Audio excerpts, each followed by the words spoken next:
Hello there, this is Ben with Studio on the Lake. Hey, we found some fairy skulls out back behind the studio. So I wasn't aware. It looks like it might even be a fairy burial ground. And here the dragons helped me look for those. So here's a couple of the skulls we found. And I thought maybe I'd go ahead and copy them. So while I was looking at them, the fairies came around, and I was a little concerned, but they just seemed to be interested and not necessarily violent. So this is interesting. My son gave me, it's winter and it's cold out in the studio, and he had some firewood that he uses for camping, and he had taken back and forth to Texas, but one looked weird, so I cut it in half. This is a piece of basswood. Where he got it, I don't know, but it is the cleanest,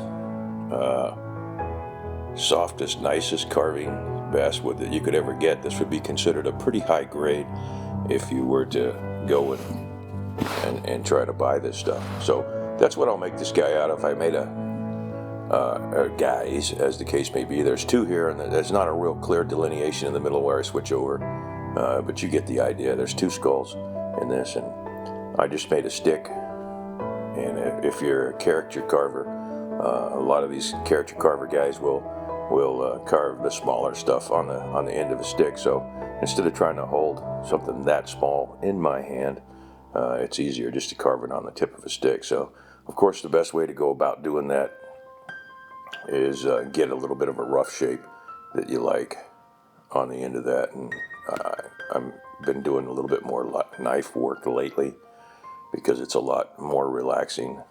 But at some point I usually snap and decide that I can go quicker and better with the power tools in there. So if you haven't looked at the different videos that I've got out there, I do a lot of power carving, and my tool selection is delineated in those videos. And one of these days I'll clean them up. I am back in Iowa again, doing the voiceover and the editing of this. I only had 4 days up in Wisconsin at the lake, and then I'll be back down here for another week plus, with Thanksgiving popping up at the end, family coming down and stuff. I may or may not get some more carving done, but I wanted to get these skulls done. They're kind of a fun thing. I am not really interested in carving skulls. That's never been something that works for me or that I was interested in.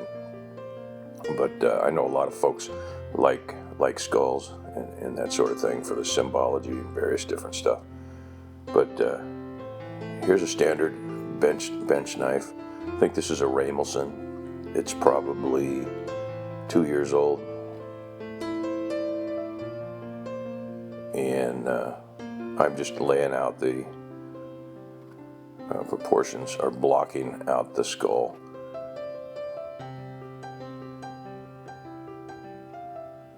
This guy's going to have a little bit of a jawbone in there. For those of you that are into skulls, you know that the jawbone is not usually connected to the skull. If you were to get one, it's connected by muscles, and obviously when things deteriorate, that muscle or sinew or whatever the heck is holding that together comes apart, and the jawbone falls off. So if you're a serious skull person, that jawbone really shouldn't be connected. If it is, it should be connected by a piece of glue or some silicone or something, and be movable. So here's that amazingly clean basswood. It would have been kind of fun to get a hold of the whole tree of this, although it looked to be a little bit smaller than a lot of them that I've been messing with. One of these days I owe you a video on the processing of basswood that I keep drying out in the storage shed. I've told you 100 times before, I take a tree that someone has cut down for whatever reason, and cut it up into sections, and then I stack it out in the shed out here. And then on occasion I'll go out and get 4 or 5 pieces of this stuff and put it up in the rafters of the studio. The studio is open in the top, not necessarily finished in the inside, and I put that right above the stove. And it sits there for 6 months to a year, finishing up drying after a year or two out in the shed. And I leave pretty thick sections. They're probably 8 to 10 inches, and 3 or 4 feet long, 2 or 3 feet long.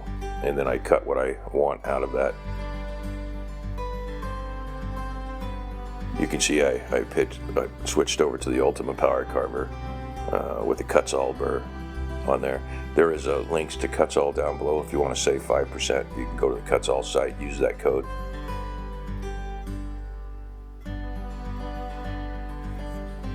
These were kind of fun to do. My hands didn't cramp up too bad because I had it on the end of that stick there.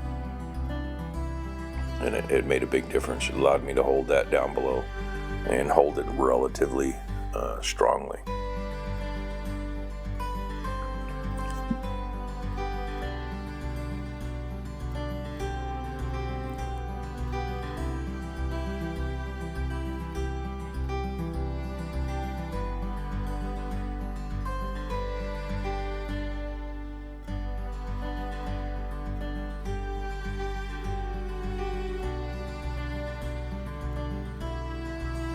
I'm starting to lay out the eye sockets here.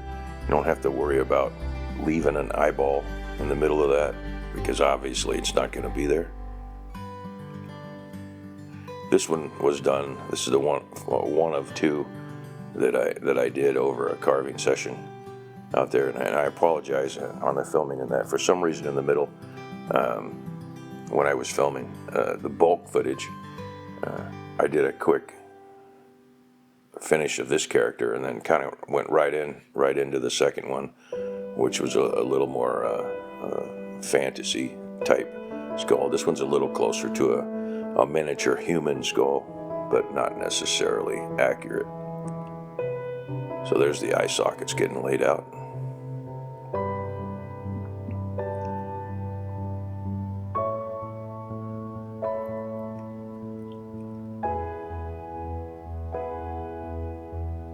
Kind of looks like an alien there. I'm trying to leave the ridges above the eye sockets and yet get the skull in there the same way. At some point in this one I decide the skull is a little bit too tall and carve the top over.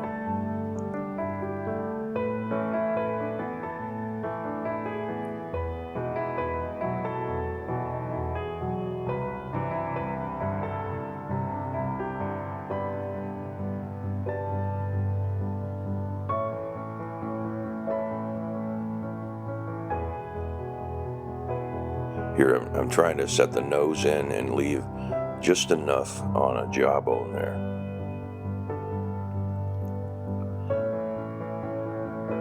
So I think you get the gist of this. There's no sense in me rambling on through this. There are 2 of these in there. This is the first one, and then you'll see halfway through I'll switch over and start working on the second one. And these are kind of fun. You can go any direction you want. I did originally start to do these with a little pearl, not necessarily pearl, but a mixture of beads that I got from Hobby Lobby.